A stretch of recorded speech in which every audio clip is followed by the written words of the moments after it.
All of them knew the Angel by sight from her trips with the Bird Woman to their leases. They all knew her father, her position, and the luxuries of her home. Whatever course she had chosen with them, they scarcely would have resented it. But the Angel never had been known to choose a course. Her spirit of friendliness was inborn and inbred. She loved everyone, so she sympathized with everyone. Her generosity was only limited by what was in her power to give. She came down the trail hand in hand with the red-haired, freckled timber guard whom she had worn herself past the limit of endurance to save only a few weeks before, racing in her eagerness to reach them, and laughing her "Good morning, gentlemen," right and left. When she was ensconced on the wagon load of tenting, she sat on a roll of canvas as a queen on her throne. There was not a man of the gang who did not respect her. She was a living exponent of universal motherhood.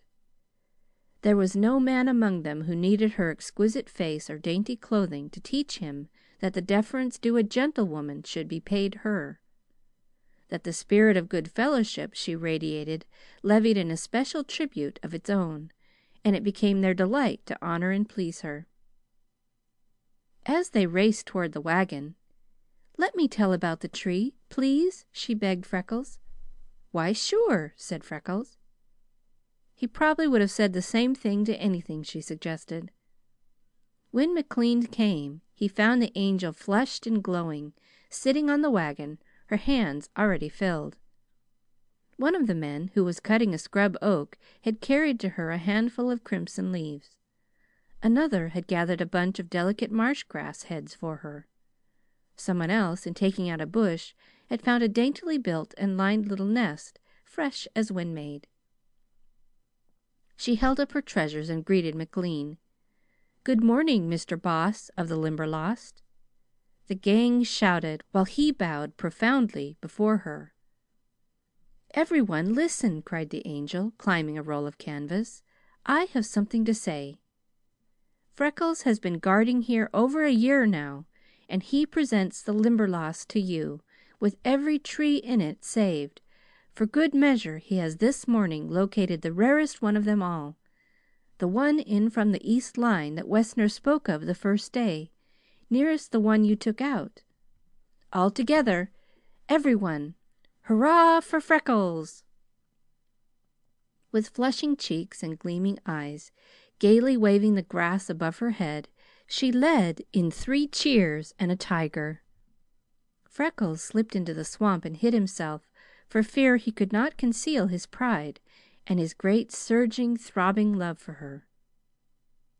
The Angel subsided on the canvas and explained to McLean about the maple. The Boss was mightily pleased. He took Freckles and set out to relocate and examine the tree. The Angel was interested in the making of the camp, so she preferred to remain with the men. With her sharp eyes she was watching every detail of construction. But when it came to the stretching of the dining hall canvas, she proceeded to take command. The men were driving the rope pins when the Angel arose on the wagon and, leaning forward, spoke to Duncan, who was directing the work. "I believe if you will swing that around a few feet farther you will find it better, Mr. Duncan," she said. "That way will let the hot sun in at noon, while the sides will cut off the best breeze." "That's a fact," said Duncan, studying the conditions. So by shifting the pins a little they obtained comfort for which they blessed the Angel every day. When they came to the sleeping tent, they consulted her about that. She explained the general direction of the night breeze and indicated the best position for the tent. Before anyone knew how it happened, the Angel was standing on the wagon directing the location and construction of the cooking shack, the erection of the crane for the big boiling pots, and the building of the storeroom. She superintended the laying of the floor of the sleeping tent lengthwise so that it would be easier to sweep, and suggested a new arrangement of the cots that would afford all the men an equal share of the night breeze. She left the wagon and, climbing on the newly erected dining table, advised with the cook in placing his stove, table, and kitchen utensils. When Freckles returned from the tree to join in the work around the camp, he caught glimpses of her enthroned on a soap box, cleaning beans. She called to him that they were invited for dinner, and that they had accepted the invitation. When the beans were steaming in the pot, the Angel advised the cook to soak them overnight the next time, so that they would cook more quickly and not burst. She was sure their cook at home did that way, and the chef of the gang thought it would be a good idea. The next Freckles saw of her, she was paring potatoes. A little later she arranged the table. She swept it with a broom instead of laying a cloth, took the hatchet and hammered the deepest dents from the tin plates, and nearly skinned her fingers scouring the tinware with rushes. She set the plates an even distance apart, and laid the forks and spoons beside them. When the cook threw away half a dozen fruit cans, she gathered them up and melted off the tops, although she almost blistered her face and quite blistered her fingers doing it. Then she neatly covered these improvised vases with the manila paper from the groceries, tying it with the wisps of marsh grass. These she filled with the fringed gentians, blazing star, asters, goldenrod, and ferns, placing them the length of the dining table. In one of the end cans she arranged her red leaves, and in the other the fancy grass.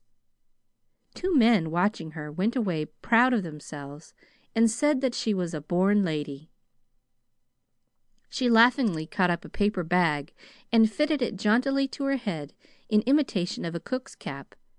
Then she ground the coffee and beat a couple of eggs to put in, because there is company, she gravely explained to the cook. She asked that delighted individual if he did not like it best that way, and he said he did not know, because he never had a chance to taste it.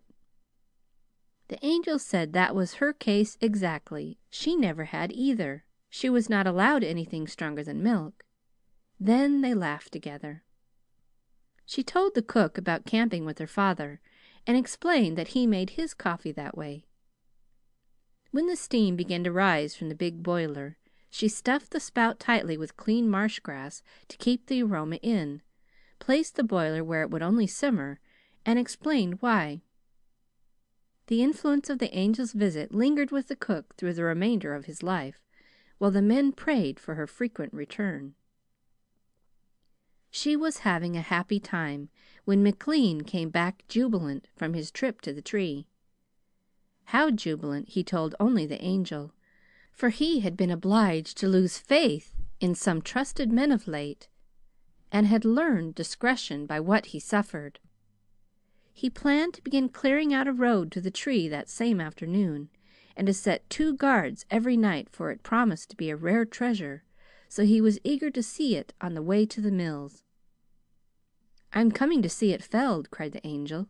"I feel a sort of motherly interest in that tree." McLean was highly amused. He would have staked his life on the honesty of either the Angel or Freckles, yet their versions of the finding of the tree differed widely.